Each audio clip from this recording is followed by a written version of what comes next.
Last video अच्छी लगी होगी जिसमें मैंने आपको इंट्रोडक्शन दिया रियल नंबर्स का। और आज हम पढ़ने जा रहे हैं बहुत ही important topic HCF and LCM, जो कि पूरे चैप्टर में यूज होने वाला है। मैं पहले ही आपको बता दूं, एक टॉपिक है यूक्लिड्स डिवीजन लेमा, मैं फिर भी बोर्ड पे लिख देती हूँ, which has been deleted from our syllabus, Euclid's division lemma. ये कोरोना की वजह से जो लॉकडाउन हुआ उसमें बहुत सारे टॉपिक्स डिलीट हो गए थे, है ना। तो बच्चों ये वाला टॉपिक डिलीट कर दिया गया था, ठीक है। अब देखते हैं इस साल क्या आता है। जो भी होगा, अगर ये टॉपिक इंट्रोड्यूस कर दिया, दोबारा से इंक्लूड कर दिया, तो फिर हम करेंगे। अभी फिलहाल के लिए हम ये टॉपिक नहीं करने वाले हैं। And this was the most difficult topic of this chapter which has been deleted. Okay, तो चलो देखते हैं इस साल क्या करते हैं। अभी जो पूरे चैप्टर में पढ़ने वाले हैं हम, वो है HCF एंड LCM। HCF और LCM आप सोच रहे होंगे इतना इजी टॉपिक है, मैम 10th में पढ़ा रही हैं। क्योंकि बच्चों जो वर्ड प्रॉब्लम्स आएंगी ना, उसमें हमें नहीं पता चलता, बच्चे आइडेंटिफाई नहीं कर पाते कि HCF की वर्ड प्रॉब्लम है या LCM की वर्ड प्रॉब्लम है, मुझे HCF निकालना है या मुझे LCM निकालना है। और जो आपकी ये थिंकिंग है कि जहां पर मैक्सिमम वर्ड आ जाएगा, ग्रेटेस्ट वर्ड आ जाएगा, लॉन्गेस्ट वर्ड आ जाएगा, वहां पर हम HCF निकाल देंगे। और जहां पर लीस्ट वर्ड आएगा, मिनिमम वर्ड आएगा, वहां पर हम LCM निकाल देंगे। वो भी इस क्लास में जो आप वर्ड प्रॉब्लम्स करने वाले हो, आपकी ये जो ट्रिक है ये नहीं हो पाएगी, क्योंकि ऐसा नहीं है एक्चुअली, ठीक है। तो ये चीज तो दिमाग से बिल्कुल ही निकाल दो, कट कर दो कि जहां पर मैक्सिमम होगा वहां पर आप HCF निकालोगे, और जहां पर लीस्ट होगा या मिनिमम वर्ड होगा वहां पर आप LCM निकालोगे। हमेशा वैलिड नहीं होगा ये, in every question it is not going to be like this, ठीक है। चलो, तीसरी बात, सबको पता है कि HCF का मतलब क्या है और LCM का मतलब क्या है। HCF का मतलब सबने फुल फॉर्म तो पढ़ी होगी, हाईएस्ट कॉमन फैक्टर, है ना, हाईएस्ट कॉमन फैक्टर। और LCM का मतलब भी सबको पता होगा, लीस्ट कॉमन मल्टीपल। ओके, अब अगर मैं HCF और LCM समझाऊं उससे पहले आपको फैक्टर और मल्टीपल में डिफरेंस पता होना जरूरी है, ठीक है। फैक्टर और मल्टीपल में फर्क क्या है, क्या डिफरेंस है, देखो। अगर मैं ये बोलूंगी कि 6 इज अ मल्टीपल ऑफ 2। क्या मतलब है इसका कि 6 जो है वो 2 की टेबल में आता है। अगर मैं बिल्कुल ही सिंपल वर्ड्स में समझाऊं तो 6 जो है वो 2 की टेबल में आता है। 6 इज अ मल्टीपल ऑफ 2 का मतलब ये, ठीक है। और अगर मैं ये बोलूं कि 2 इज अ फैक्टर ऑफ 6, ये ऐसे होगा। फैक्टर में रिवर्स हो गया, फैक्टर में रिवर्स हो जाता है कि ऐसे बोलेंगे 2 is a factor of 6। Factor छोटा होता है, मल्टीपल बड़ा होता है, ठीक है ना। अगर मैं कहूं कि 6 इज अ मल्टीपल ऑफ 2, इसका मतलब 6 2 की टेबल में आ रहा है, तो भाई जो 2 की टेबल में आ रहे हैं वो 2 से तो बड़े ही होंगे ना। तो मल्टीपल का मतलब बड़ा और फैक्टर का मतलब छोटा। 6 का फैक्टर और कौन सा है, 6 के फैक्टर्स अगर मैं लिखना चाहूं तो वो कौन कौन से हैं, वो है 1 is a factor of every number, है ना। तो 1 2 3 and 6, every number is a factor of itself, इसलिए 6 भी है। क्या 6 से बड़ा कोई नंबर भी उसका फैक्टर है, नहीं हो सकता। Like 12 is a factor of 6, no, but 12 is a multiple of 6। क्यों, क्योंकि 12 जो है वो 6 की टेबल में आता है, ठीक है। तो फैक्टर और मल्टीपल का मतलब समझ आया। अब आते हैं HCF और LCM पर। HCF और LCM, मान लो अगर मुझे, देखो इस चैप्टर में ना जो ये यूक्लिड्स डिवीजन लेमा था ना, ये यूज कहाँ करते थे हम, ये HCF और LCM निकालने में यूज आता था, ठीक है। हमारे यहाँ पे इसमें पूरे चैप्टर में HCF और LCM निकालने के 2-3 मेथड्स हैं। तो HCF और LCM हम 10 जो बाकी मेथड्स हैं वो तो हम शुरू से पढ़ते आ रहे हैं, prime factorization method and all, ठीक है, वो तो हम पहले से ही पढ़ते आ रहे हैं। जो नया मेथड था HCF और LCM निकालने का, वो मेथड ये था जो कि डिलीट हो गया। तो अब हमारे वही पुराने वाले मेथड्स हैं, ठीक है। तो वो तो बहुत इजी हो गया। तो हम देखते हैं, जैसे कि 12 और 18 दो नंबर्स हैं। अगर मुझे इसका HCF निकालना है, ठीक है, अगर मुझे इसका HCF निकालना है और LCM निकालना है, वो हम अपने पुराने वाले मेथड से निकालते हैं। कैसे, अगर मैं इसको 3 से करती हूँ, 3 4 are 12, 3 6 are 18, 2 2 are 4, 2 3 are 6, है ना। मैं ये क्या निकाल रही हूँ, मैं ये एलसीएम निकाल रही हूँ। ओके, उसके बाद मैं करूंगी 2 1 से 2, उसके बाद मैं करूंगी 3 1 से 3। तो जब तक 1 नहीं आ जाता ना यहाँ पर, मैं करती चली जाऊंगी, but only in case of LCM में ऐसा करूंगी, एचसीएफ में ऐसा नहीं करते हैं। क्यों नहीं करते अभी बताती हूँ। So what will be my LCM, my LCM will be 3 into 2 into 2 into 3, यानी 3 to the 6 to the 12 3 is 36। तो यानी 36 will be the LCM of 12 and 18। इसका क्या मतलब है, इसका ये मतलब है कि जो 36 है वो मल्टीपल है। LCM में क्या है, मल्टीपल, मल्टीपल है 12 और 18 का, यानी वो 12 और 18 की टेबल में आता है। लेकिन 12 और 18 की टेबल में तो और भी बहुत सारे नंबर्स होंगे ना, लेकिन लीस्ट का मतलब मल्टीपल तो हो, उनकी टेबल में तो आए, कॉमन हो, वो दोनों की टेबल में आए, और छोटा हो, लीस्ट हो, सबसे छोटा। तो 12 और 18 की टेबल में और भी बहुत सारे नंबर्स हैं, लेकिन वो 36 से छोटे नहीं है, सारे के सारे नंबर्स 36 से बड़े हैं। सो 36 इज द सबसे छोटा नंबर जो कि 12 और 18 की टेबल में आता है, कॉमन आता है। आई बात समझ में? So this is what LCM means. Okay, अब आते हैं एचसीएफ की तरफ। अगर मुझे इन्हीं दो नंबर्स का एचसीएफ निकालना है, मैं फिर से वही करूंगी, 3 4 are 12, 3 6 are 18, then 2 2 are 4, 2 3 are 6, and now I will stop here. Why? क्योंकि मैं एचसीएफ निकालते वक्त उसी जगह पर रुक जाऊंगी जब कोई कॉमन टेबल में ये दोनों नहीं आ रहे होंगे। अब 2 जो है वो ऐसा नंबर है जो 2 की टेबल में आता है, और जो 3 है वो 3 की टेबल में आता है। किसी कॉमन टेबल में तो वो आ नहीं रहे, जैसे कि यहाँ पर 4 और 6 दोनों ही 2 की टेबल में आते, तो मैंने यहाँ 2 लिखा।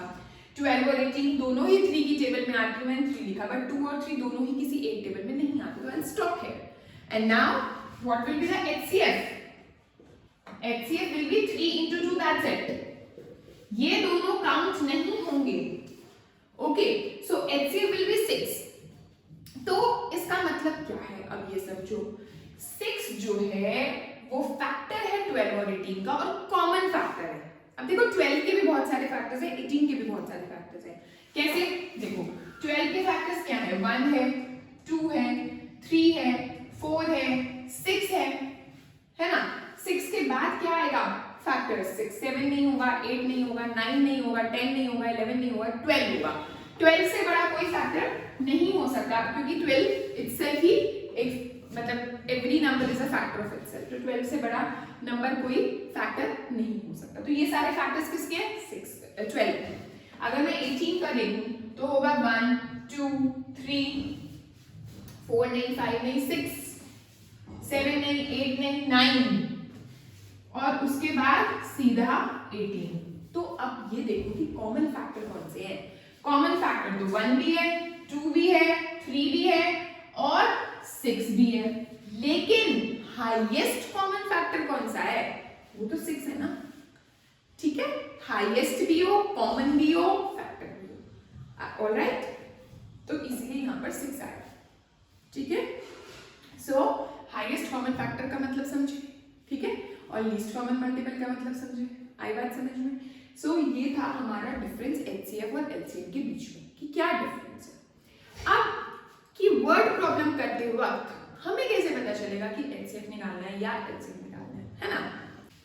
देखो, बहुत ही इंपॉर्टेंट जो पॉइंट मैं आपको बता रही हूँ वो ये है कि जब हमारे सामने वर्ड प्रॉब्लम आएगी तो हमें ये देखना है कि जैसे कि 2 नंबर्स हैं, हमें ये देखना होगा कि जो हमारे गिवन नंबर्स हैं, हमारा आंसर उन गिवन नंबर्स से बड़ा आने वाला है या छोटा आने वाला है। अगर हमारा आंसर उन गिवन नंबर्स से बड़ा आने वाला है तो हमें क्या निकालना है? हमें एलसीएम निकालना है। और अगर हमें सिर्फ एक मतलब एक आइडिया लगाना है कि हमारा आंसर बड़ा आएगा या छोटा। अभी बताती हूँ एक वर्ड प्रॉब्लम, ठीक है। अब अगर हमारा आंसर छोटा आने वाला है, हमारे उन 2 गिवन नंबर्स के अकॉर्डिंग छोटा आने वाला है, तो हम हाईएस्ट कॉमन फैक्टर निकालेंगे, यानी हम HCF निकालेंगे। अब आप कहोगे HCF का मतलब हाईएस्ट कॉमन फैक्टर होता है, और मैम बोल रही है कि अगर हमारा आंसर छोटा आने वाला है तो HCF और बड़ा आने वाला है तो LCM। क्यों? क्योंकि यहाँ तो लीस्ट वर्ड है और यहाँ तो हाईएस्ट वर्ड है। बट बेटा यही मैंने आपको समझाया अभी कि अब देखो 12 और 18 का जब मैंने एग्जाम्पल दिया तो 12 और 18 में भी तो यही था कि LCM जो है वो 36 आया और जो HCF है वो 6 आया। HCF का नाम है हाईएस्ट कॉमन फैक्टर, आंसर 6 आ रहा है। LCM का नाम है लीस्ट कॉमन मल्टीपल, लेकिन आंसर 36 आ रहा है। यही समझाने की कोशिश कर रही हूँ कि लीस्ट कॉमन मल्टीपल, मल्टीपल हमेशा बड़ा होता है, लेकिन लीस्ट वर्ड इसलिए लगाया कि मल्टीपल्स तो बहुत सारे हैं 12 और 18 के कॉमन वाले बहुत सारे हैं, सबसे छोटा मल्टीपल 36 है, इसलिए लीस्ट वर्ड लगा रहे हैं। हाईएस्ट कॉमन फैक्टर, फैक्टर्स तो बहुत सारे हैं 12 और 18 के कॉमन वाले, 2 भी है 3 भी है, लेकिन हाईएस्ट कॉमन सबसे बड़े वाला कॉमन फैक्टर कौन सा? 6, इसलिए हाईएस्ट वर्ड यूज हुआ। तो वर्ड प्रॉब्लम्स में जो दो गिवन नंबर्स होंगे, यानी अगर 12 और 18 ही गिवन है और अगर तुम्हें लग रहा है उसका आंसर ग्रेटर आने वाला है 12 और 18 से ही बड़ा आने वाला है, तो हम क्या निकालेंगे? LCM। और अगर छोटा आने वाला है तो हम क्या निकालेंगे? HCF। अब आप बोलोगे हमें कैसे पता क्या आंसर आने वाला है? देखो एक आइडिया लग जाता है, जैसे कि अभी तो वैसे मैं लाइन वाइज आपको सारे ही क्वेश्चंस कराऊंगी एनसीईआरटी बुक के, बट एक क्वेश्चन मैं आपको एग्जाम्पल के तौर पर समझाती हूँ कि मान लो एक सर्कुलर फील्ड है हमारे पास। क्या है? एक सर्कुलर फील्ड, जैसे कि ये, ठीक है। हमारे पास दो बॉयज हैं, क्या है? राम और श्याम। राम ने इस पॉइंट से चलना शुरू किया एंटी क्लॉकवाइज, ओके। यहां से चलना शुरू हुआ और वो पहुंच गया यहां तक पहुंच गया, ठीक है। मान लो वो 12 मिनट्स में पहुंच गया, ठीक है।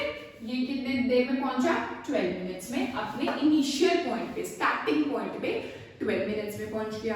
अब शाम की बारी आई, शाम ने भी यहीं से ही चलना शुरू किया, यानी they both have common starting point। शाम ने भी यहीं से चलना शुरू किया, वो चलता चला गया और जब यहाँ इनिशियल पोजीशन पे पहुंचा ना, उसको कितनी देर लगी? उसको 18 मिनट लगे, 18 मिनट्स लगे। अब क्वेश्चन ये है, वो ये पूछेंगे तुमसे कि at what time will they meet again. दोनों ने सेम टाइम पे स्टार्ट किया चलना, राम ने जब चलना स्टार्ट किया और श्याम ने भी चलना स्टार्ट किया, लेकिन यहां आते आते तक राम ने लिए 12 मिनट, श्याम ने लिए 18 मिनट। अब जब श्याम यहां पर पहुंचा होगा, राम तो आगे पहुंच गया होगा। जब श्याम यहां पर पहुंचा तो राम तो क्रॉस कर चुका था ये पॉइंट, राम तो कहीं यहां तक होगा, है ना। तो इसका मतलब क्या है? इसका मतलब वो बीच में तो कहीं नहीं मिले ना। 12 और 18 से छोटा आंसर तो नहीं आ सकता ना, है ना। बीच में तो कहीं नहीं मिले, वो कह रहे हैं कब मिलेंगे वो, है ना। तो 12 और 18 के बाद ही मिलेंगे भाई। 12 मिनट में तो वो यहाँ पहुंचा राम, 18 मिनट में शाम यहाँ पहुंचा, तो 12 और 18 तो गए ना भाई। 12 मिनट के बाद ही या 18 मिनट के बाद ही राम और शाम दोबारा मिलने वाले हैं। तो दैट मीन्स 12 और 18 से ग्रेटर आंसर आने वाला है। मेरे को नहीं पता क्या आंसर आने वाला है, और तो जब ग्रेटर आंसर आने वाला है तो मैं क्या निकालूंगी? मैं निकालूंगी LCM। यही बताया मैंने, जब LCM निकालूंगी और 12 और 18 का LCM तो मैंने यहाँ पर निकाला था, वो क्या आया था? 36। तो that means after 36 minutes they are going to meet again. आगे बात समझ कि मैं क्या कहना चाह रही हूँ कि आप आइडिया करोगे, आइडिया से मतलब ये अंदाजा लगाओगे कि आपका आंसर जो है वो बड़ा आएगा या छोटा। तो यहाँ पर पता चल गया ना कि बड़ा आएगा या छोटा। तो इस तरह से हमें हर क्वेश्चन में आइडिया लग जाएगा कि हमारा आंसर बड़ा आएगा या छोटा। अब यहाँ पर ना तो आपका वो मिनिमम वर्ड था, ना लार्जेस्ट वर्ड था, ना लीस्ट वर्ड था, ना मैक्सिमम वर्ड था कि आप गेस मार सको कि HCF का क्वेश्चन है या LCM का, है ना।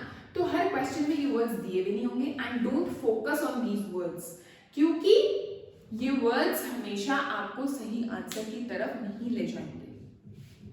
Okay, so this was a brief introduction of HCF and LCM, and now in my next class we are going to start with exercises and examples. All right, but we won't be doing Euclid's division lemma. Okay. Okay guys, bye.